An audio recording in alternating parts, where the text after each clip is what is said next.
마가복음 4장 35절.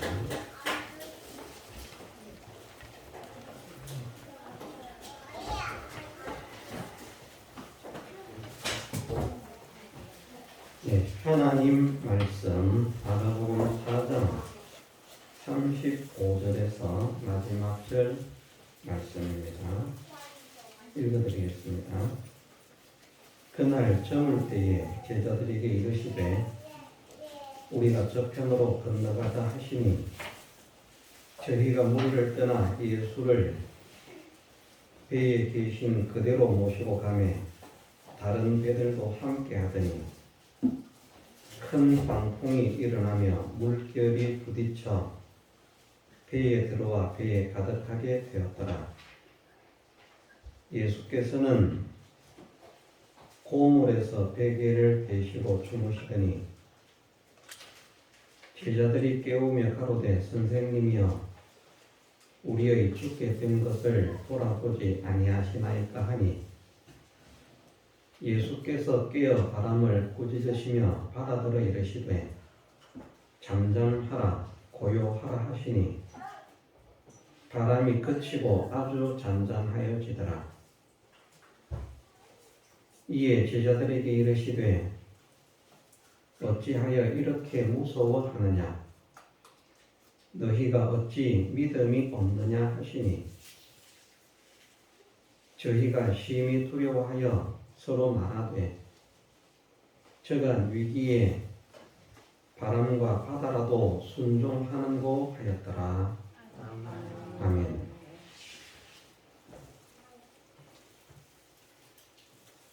예, 예수님께서 제자들을 명하셔서 바다를 건너가자고 하신 것도 또 제자들과 함께 바다를 건너는 중에 큰 풍랑이 일어난 것도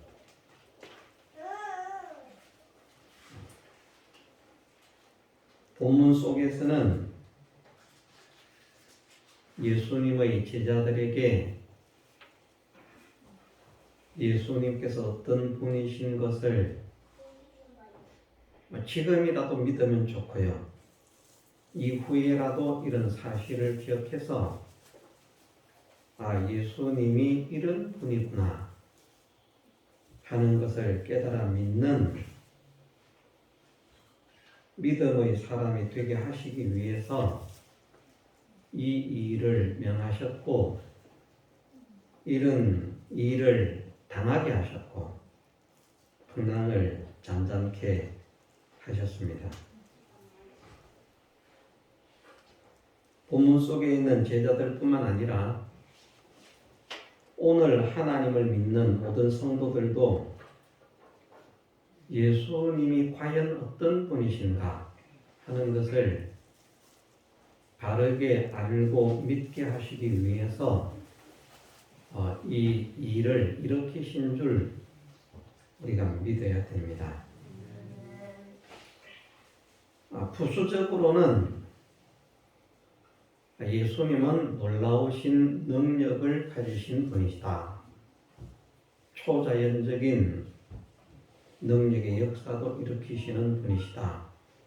모든 것을 주관하시고 주권하시는 분이시다 하는 것을 알리시는 그 말씀도 있지만 그보다 더 중요한 것이 있습니다. 어쨌든 41절 말씀에 보면 저희가 심히 두려워하여 서로 말하되 저가 위기에 바람과 바다라도 순종하는고 하였더라.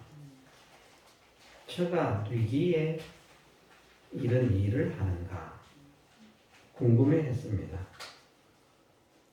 그러나 예수님이 어떤 분이신 것을 제대로 알지는 못했습니다.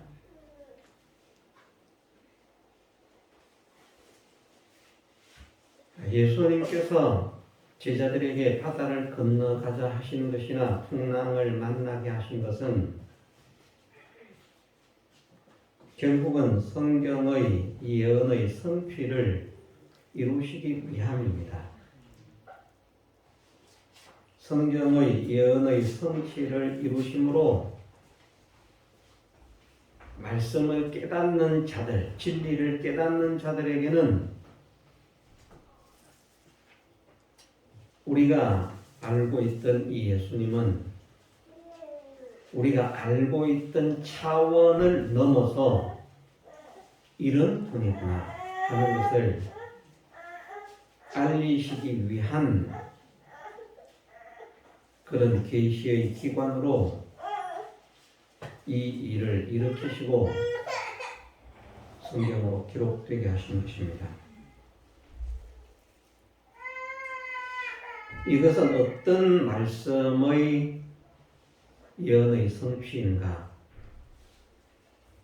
구약의 시편 말씀에 보면 이것에 대한 예언의 말씀이 있습니다. 시편 107편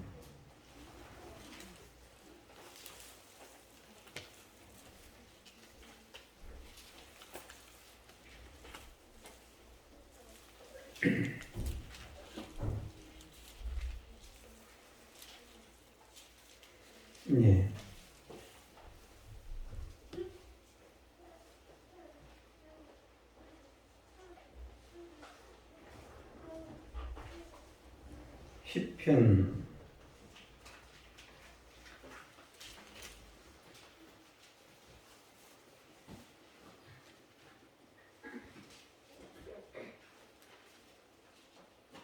107편 23절 말씀에서 30절 말씀에 이렇게 기록이 되어 있습니다.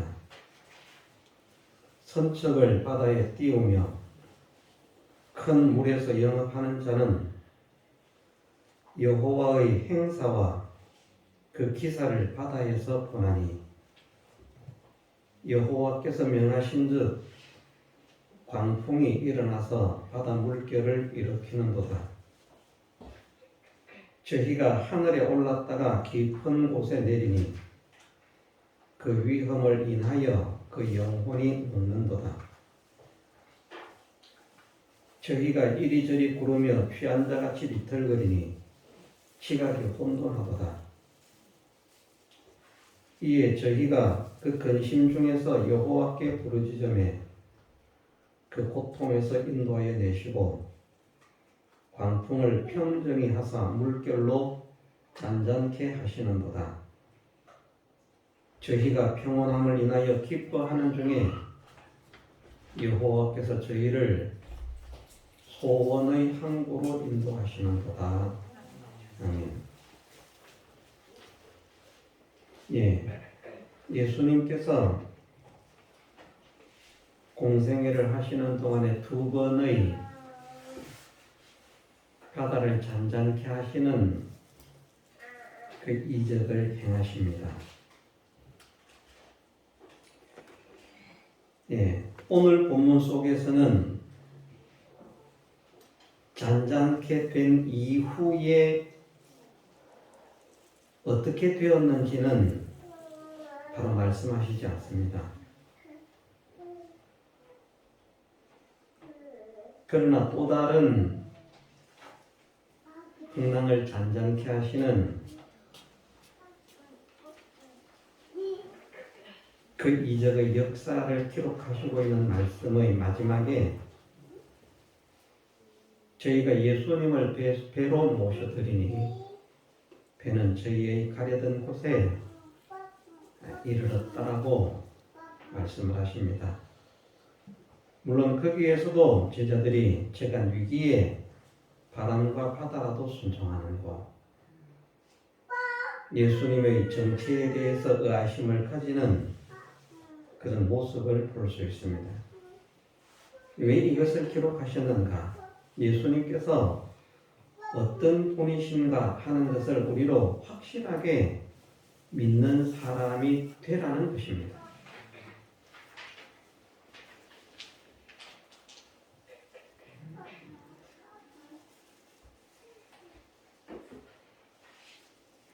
여기에 말씀하시기를 이것이 이 사건에 대한 예언의 말씀인데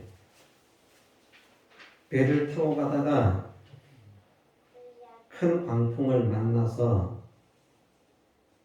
그 광풍으로 인하여 그만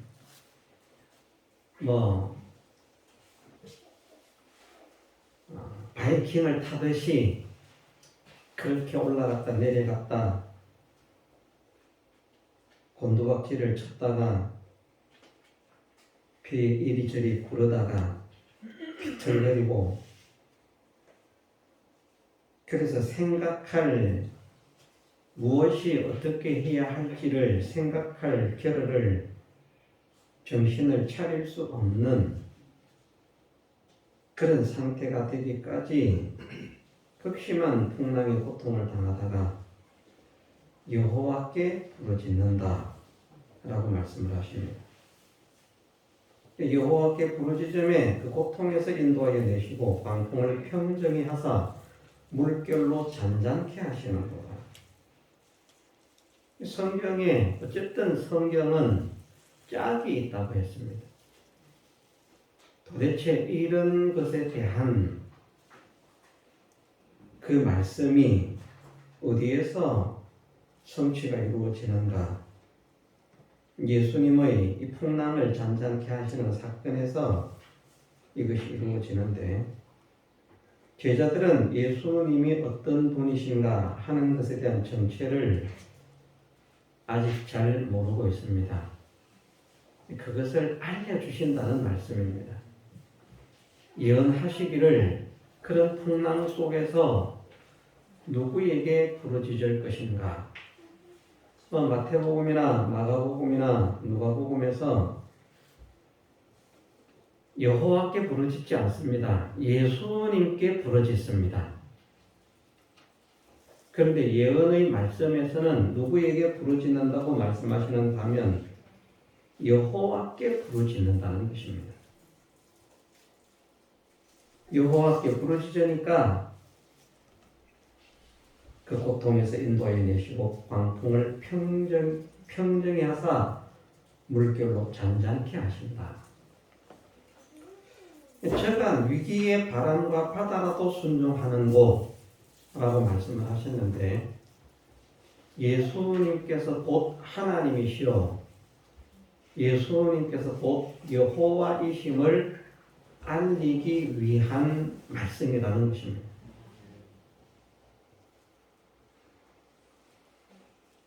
네.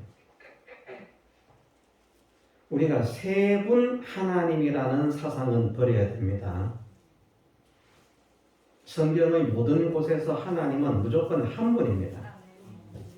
한 분이신 하나님은 누구냐? 아버지만 한 하나님이시오. 한 분이신 하나님은 누구냐? 여호와만 한 하나님이시라.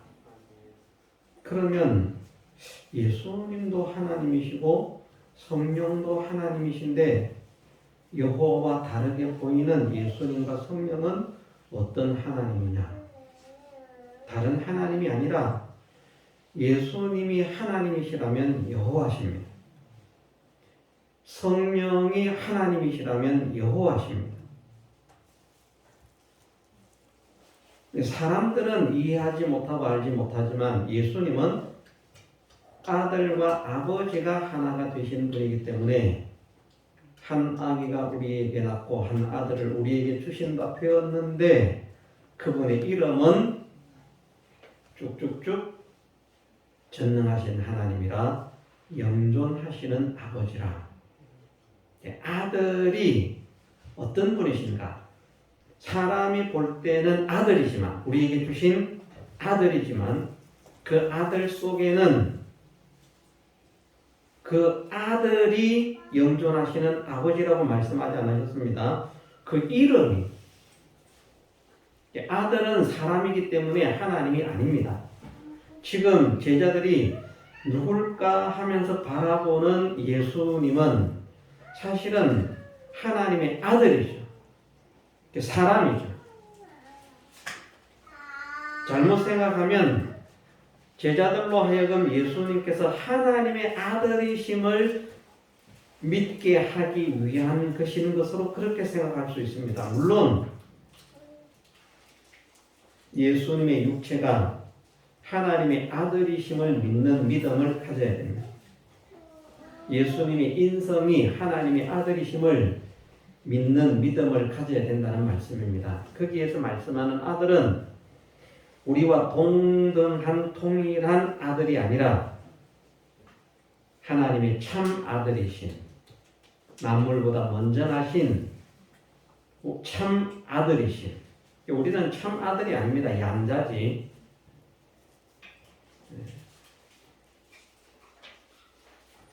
진짜 모든 것에 있어서 완벽하게 하나님을 닮으신 하나님의 아들. 그 인성조차도 온전히 하나님을 닮으신 그런 아들이시고, 그런 아들로서 우리를 구원하기 위해서 이 땅에 오신 메시아시라 하는 이것을 믿는 믿음을 가져야 되지만, 또 한편으로는 이 아들의 속 정체가 무엇인가, 우리가 신인 양성 일위라고 하는 이것을 신학에서 가르치는 것처럼 예수님은 신성과 인성이 하나가 되신 분이다. 그것이 신인 양성 1이라고 하지 않았습니까? 신성이 누구냐? 신성은 아버지시고 신성은 여호와시라. 신성은 하나님이시기 때문에, 하나님은 아버지만 하나님이시고 여호와만 하나님이시기 때문에, 그래서 여호와가 아닌 또 다른 하나님이 있고 또 다른 하나님이 있는데 그 세 하나님이 어떻게 요상한 방법으로, 어떤 방법인지는 모릅니다. 요상한 방법으로 본체에서 하나가 된 것이 아니고요. 어떤 한 본체에서. 그 본체가 무엇인지 모르겠습니다. 그렇게 설명을 할 때 아버지가 본체인지 아들이 본체인지 성령이 본체인지 각각 다른 하나님이라고 하면 무엇이 누가 본체고, 아니면 아버지도 본체가 아니고 아들도 본체가 아니고 성령도 본체가 아닌데 어떤 또 다른 어떤 본체에서 그냥 세 하나님이 담겨서 하나가 된 것인지 그것을 제대로 설명을 하지는 못합니다만은, 성경에서는 세 하나님, 두 하나님의 사상을 가르치지 않습니다. 나는 너를 애굽 땅 종되었던 집에서 인도하여 낸 너희의 하나님 여호와라. 너는 나 외에 다른 신들을 네게 있게 말지니라. 여호와께서 말씀하시기를 여호와의 능력으로 구원받음을 믿는 백성이라고 하면 여호와 외에는 다른 신이 있다는 사실을 믿지 말라는 것입니다. 언제나 성경은 동일하게 이랬다 저랬다 하지 않습니다. 하나님이 어떤 곳에서는 한 분이라고 했다가 어떤 성경에서는 아니다 두 분이 있다 세 분이 있다 이렇게 말씀하시는 일이 없습니다. 신구약의 모든 성경에서 하나님은 오직 여호와만 유일한 하나님이시라는 것을 말씀하십니다. 그렇기 때문에 예수님을 하나님이라고 한다면 하나님이신 예수님은 아버지요 여호와십니다. 성령을 하나님이라고 한다면 하나님이신 성령은 아버지시요 여호와십니다. 그렇게 믿어야만 성경을 뒤죽박죽하지 않는 것입니다. 그렇지 않고 세 사람이 생각하니까 아들은 이상한데 아버지가 아닌데, 보니까 또 아들은 하나님은 맞는데 아버지 우편에 계시고 성령을 보내시고 이런 말씀이 있으니까 아버지가 성령을 보내시니까 보내시는 아버지와 보냄을 받는 성령은 결국은 다른 하나님이 아닌가, 이렇게 이제 생각을 합니다. 성경의 진리를 확고한 그런 진리를 흩어지지 않고 성경을 해석할 수 있도록 애를 써야 되는데 그 중심을 무너뜨리면서 그냥 하나님이 한 분이라는 사상이 거기에서 무너지는 것입니다. 아버지가 보내셨잖아. 성령은 보냄을 받았잖아. 보낸 자와 보냄을 받은 자가 어떻게 같으냐? 그런데 보내신다는 말을 이해를 못하는 것입니다. 하나님께서 성령을 보내십니까? 하나님은 멀리 계시면서 성령을 보내십니까? 우리에게? 아닙니다. 하나님은 처음부터 끝까지 우리와 함께 하시기 때문에 보내시고 자시고 할 게 없습니다. 멀리 계시면 그래서 오시기가 힘들면 보낼 수도 있어요. 대신 가라. 저 멀리 있는 인생들에게 가서 내 뜻을 전해라. 전하시오. 어떻게 말할지 모르겠습니다만은 그렇습니다만은 하나님은 천지에 충만하신 분이고 내 속에도 내 밖에도 계시는 분이기 때문에 누구를 하나님께서 나를 만나기 위해서 누구를 보내실 필요가 없다는 말입니다. 그냥 내 속에 계신 하나님께서 내 밖에 계신 하나님께서 그냥 성령의 감동의 역사를 일으키시면 됩니다.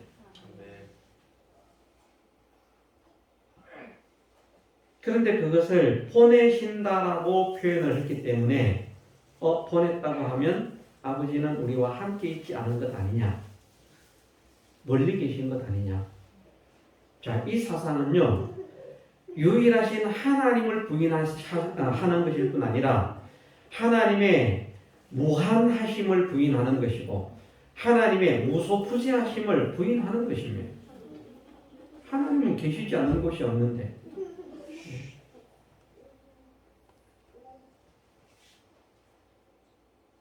왜 우리가 예수님을 믿어야 하는가 하는 것을 바르게 알리시기 위해서 예수님께서 유일한 하나님이시오 유일한 구원자이신 여호와시기 때문에 이 예수님을 믿으라고 하는 것입니다. 다른 하나님인 것 같으면 하나님은 절대로 믿으라고 하지 않습니다. 다른 하나님이 있을 수도 없지만 이것을 사람들이 이해를 하지 못합니다.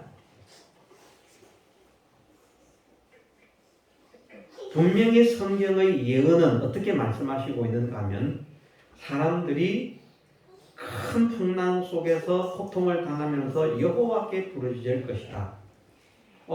구약의 성도들이 그렇게 하지 않았겠습니까? 자, 그러면 구약의 성도들이 그렇게 해서 풍랑을 잔잔하게 함을 받아서 풍랑이 그치니까 바로 가고자 하는 곳에 도착되어지는 그런 역사가 일어납니까? 네? 요한복음 6장 16절을 한번 보겠습니다. 16절에서 21절 말씀. 저물매 제자들이 바다에 내려가서 배를 타고 바다를 건너 가버나움으로 가는데 이미 어두웠고 예수는 아직 저희에게 오시지 아니하셨더니 이건 두 번째 바다를 잔잔케 하는 것이죠. 큰 바람이 불어 파도가 일어나더라. 제자들이 노를 저어 10여리쯤 가다가 예수께서 바다 위로 걸어 배에 가까이 오심을 보고 두려워하거늘 가라사대 내니 두려워 말라 하신대 이에 기뻐서 배로 연설하니 배는 곧 저희의 가려던 땅에 이르렀더라. 이 말씀이 시편의 말씀을 생각나게 하지 않습니까? 아까 시편 107편을 읽었습니다만은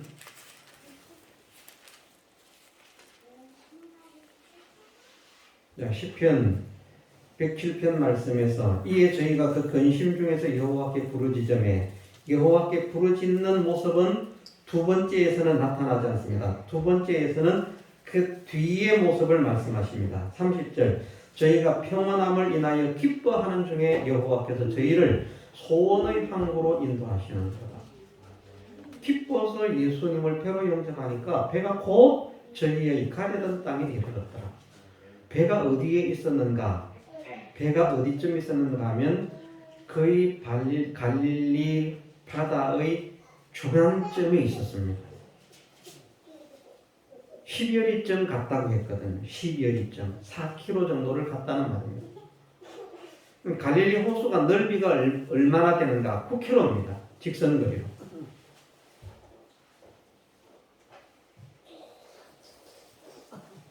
(4km를요) 노져서 가려고 하면요, 이거 지금 모터보트 있는 시대가 아닙니다. 노를 저어서 가는 시대입니다. 4km를 노를 저어서 가려고 하면요, 한참을 가야 됩니다. 그런데 어떤 현상이 일어나는가? 기뻐서 배로 영접하니 배는 곧 저희의 가려던 땅에 이르렀더라. 저희가 평안함을 인하여 기뻐하는 중에 여호와께서 저희를 소원의 항구로 인도하시는도다. 물론 다른 교훈을 또 하시고 있습니다. 그러나 문자 그대로 성경의 성취를 이루게 하시는 그 예언과 성취에서 이 말씀은 예수님의 바다를 잠잠케 하시는 풍랑을 잠잠케 하시는 말씀에서 성취가 되는 것입니다. 그러면 배가 가려던 곳에 곧 도착하도록 하시는 분이 누군가? 여호와께서. 예수님의 제자들은 누구에게 부르짖었는가? 오늘 본문에 보면 예수님께 부르짖었습니다. 여호와가 아니죠. 예수께서는 고물에서 베개를 베시고 주무시더니 제자들이 깨우며 가로되 선생님이여 우리의 죽게 된 것을 돌아보지 아니하시나이까 하니, 여호와께 간구한 게 아니고요, 예수님께 살려달라고 지금 간청을 애원을 하는 거예요. 그런데 예수님은 겉으로는 하나님의 아들이신 인성이지만 그 신성은 바로 누군가, 그것을 알라는 것입니다. 제가 위기의 바람과 바다라도 순종하는 것, 하는 이 말씀을 하시는 이유가 말입니다.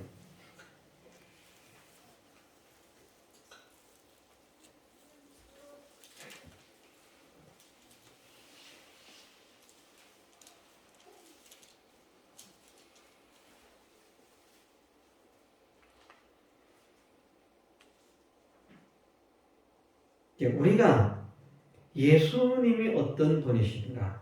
예수님은 그 신성이 유일하신 하나님이신, 유일한 믿음의 대상이신, 유일한 구원자이신 여호와시라. 이것이 확정돼야 됩니다.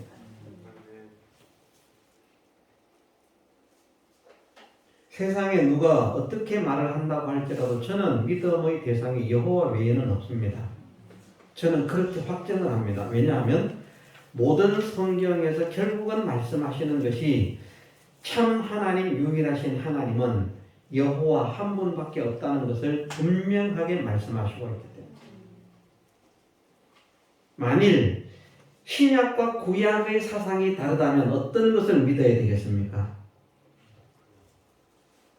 신약의 사상과 구약의 사상이 다르다면 어떤 것을 믿어야 되겠습니까? 예?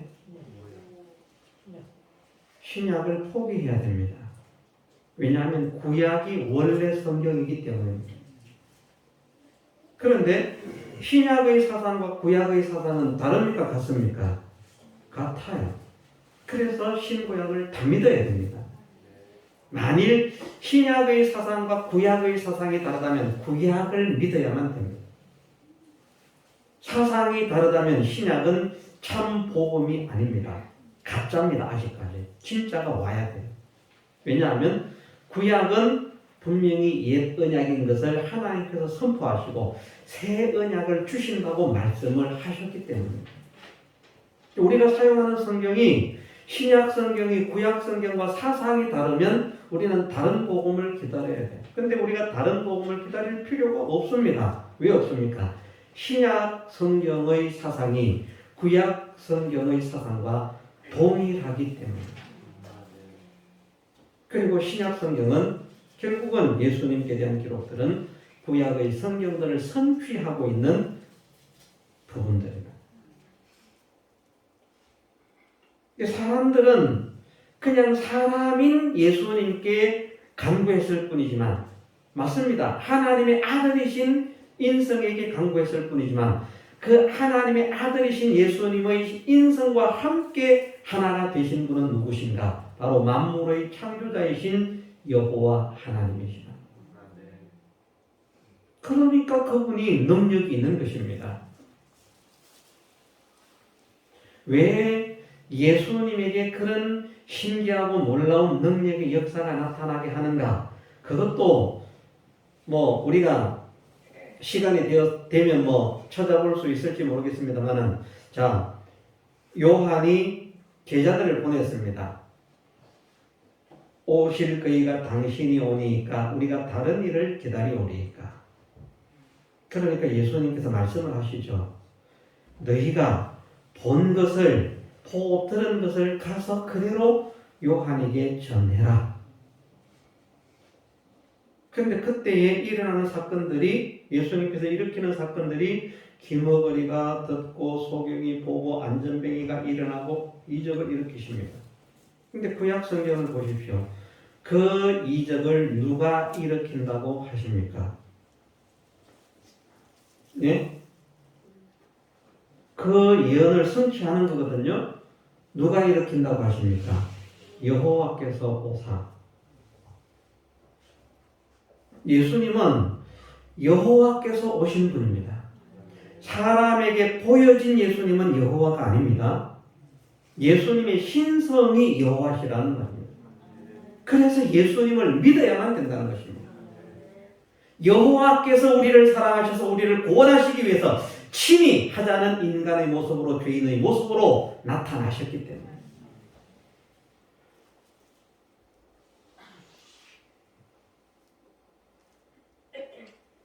우리는 예수님을 바르게 믿는 사람이 되어야 됩니다. 그것을 알리시기 위해서 이 말씀을 하시는 것입니다. 제자들은 아직까지 잘 몰라요. 이제 나중에 성령의 충만함을 받게 되면 알게 되죠. 그래서 이제 바울 같은 경우도 증거를 하지 않습니까?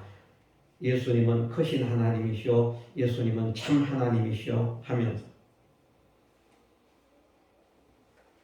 예수님 크신 하나님, 예수님 참 하나님이면, 여호와 하나님과 다른 하나님이면 여호와는 가짜 하나님입니다. 예수님은 참 하나님이고. 그렇지 않잖아요. 예수님이 크신 하나님이면, 예수님이 크신 하나님이면 여호와 하나님은 작으신 하나님입니까? 그렇지 않잖아요. 또 구약에서는 예언하시기를 예수님은 아들과 함께 된 그 아들의 이름이 전능하신 하나님이라. 전능하신 하나님이 누군가? 구약에서는 알려주시는 말씀이 여호와께서 말씀하시기를 나는 전능한 하나님이라. 그렇게 알려주십니다. 이 사건은 예수님께서 여호와이심을 제자들로 하여금 믿게 하시고, 제자들뿐 아니라 이 성경을 받고 있는, 믿음으로 받아들이고 있는 모든 사람들이 예수 그리스도는 유일한 구원자이신 여호와이심을 믿게 하시기 위해서. 분명히 여호와께서 유일한 구원자시라고 이사야 말씀이나 호세아 말씀에서 말씀하지 않습니까? 나 외에 구원자가 있다고 했습니까? 없다고 했습니까? 여호와께서 말씀하시기를 없다고 했습니다. 하나님, 여호와 외에, 여호와 하나님 외에 구원자를 만들지 않아야 됩니다. 여호와 하나님 외에 구원자를 만든다면 그것은 죄입니다. 그것은 멸망의 길로 가는 것입니다.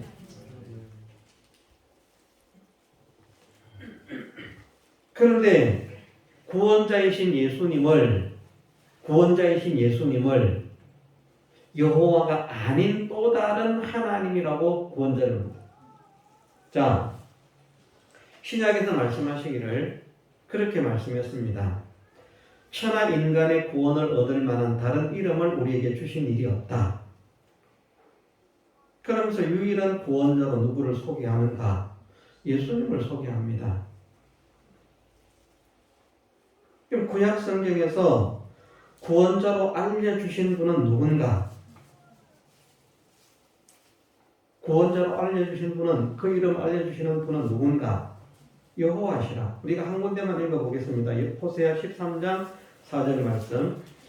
그러나 네가 애굽 땅에서 나옴으로부터 나는 네 하나님 여호와라. 네가 애굽 땅에서 나옴으로부터 나는 네 하나님 여호와라.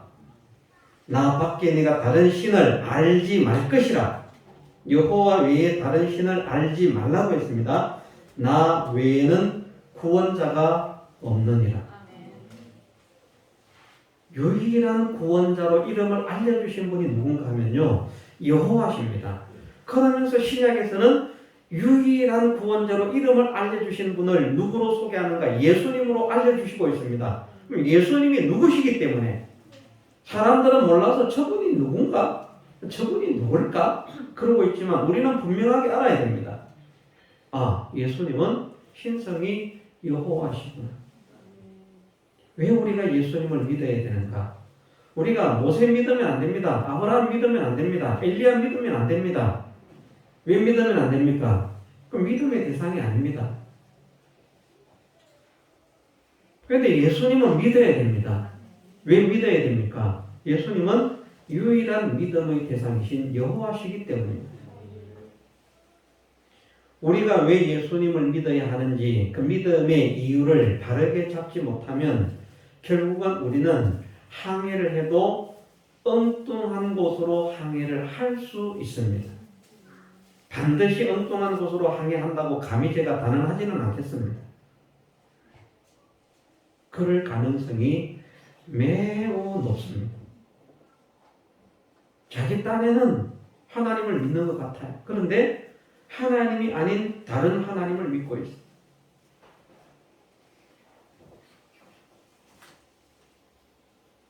우리가 그런 우를 범하지 않으려고 하면 언제나 우리는 성경의 해석도 성경 안에서, 진리도 성경 안에서 그렇게 찾고 찾도록 애를 써야 하는 사람이기 때문에, 그러면 도대체 제자들은 예수님을 아직도 몰라서 저간 위기의 바람과 바다라도 순종하는 것.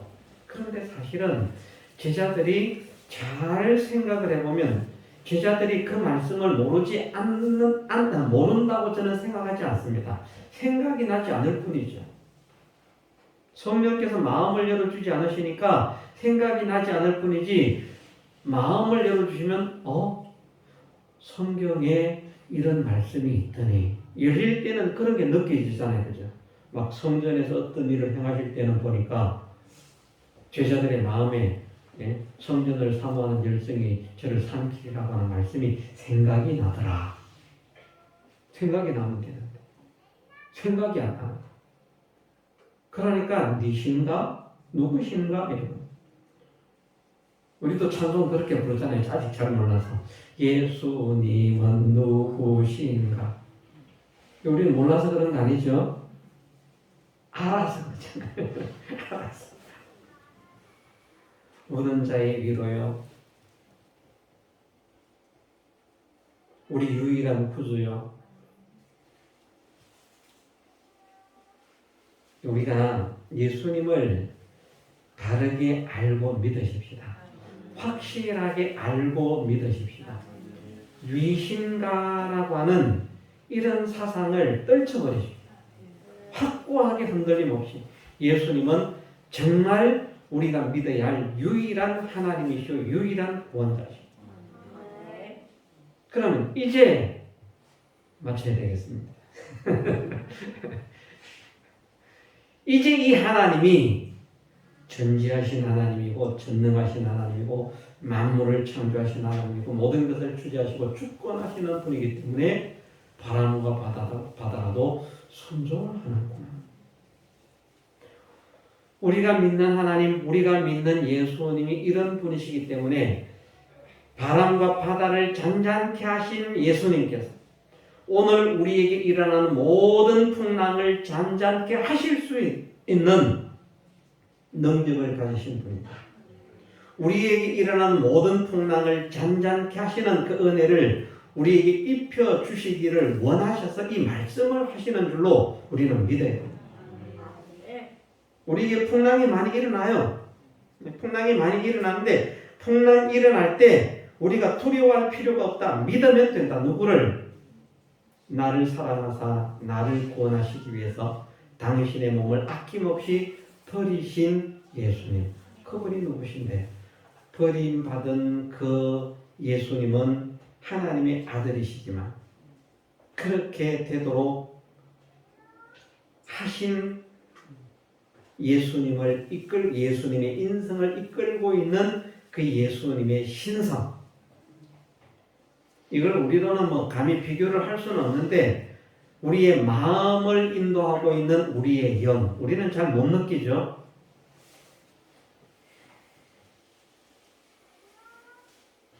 그 영의 인도를 받으면 생명과 평안이 되는데 그 영의 인도를 우리 마음이 받지 못하고 우리 몸의 인도를 따라서 육신의 생각을 하게 되면 마음이 육신 위주의 생각을 하게 되면 사망이고 육신의 생각은 사망이고 하나님의 형상대로 지원받은 영의 생각을 하게 되면 생명과 평안의 역사가 일어나는데 예수님께서 그 영이신 신성이신 하나님 여호와 인성은 참 아들이신 하나님의 아들 메시아 이렇게 우리를 구원하신 분이 그렇게 하신 것이 남이 원하는 소원에 따라서 한 것이 아니라 결국은 예수님 자신의 소원이 되는 것입니다. 왜? 자기의 영의 소원이기 때문에 누구에게 대신 부탁하는 건 아닙니다. 야, 나는 죽을 수 없으니까 네가 대신 죽어라. 이게 아니고요. 우리도 우리 영과 우리 혼은 못 죽어요. 우리도 죽으면 무엇만 죽습니까? 우리 몸만 죽죠. 그러나 우리 몸의 죽음이 우리 마음의 소원을 따라 될 수 있습니다. 죽을 수 있다는 말입니다. 못 죽을 수도 있지만 겁나서. 그런데 그 마음의 소원이 영의 간절한 소원을 따라서 순교가 될 수도 있습니다. 어쨌든 예수님을 바르게 알고 믿으라. 어떤 분이신가 바르게 알고 믿으라는 교훈을 하시고 있습니다. 그래서 우리가 과연 예수님은 이런 분이심을 믿습니다. 확고하게 예수님을 바르게 알고 바르게 믿을 수 있는 참 진리의 깨달음을 허락하옵소서. 기도하고 힘쓰는 우리가 되어야겠습니다. 다 같이 통성으로 기도드리겠습니다.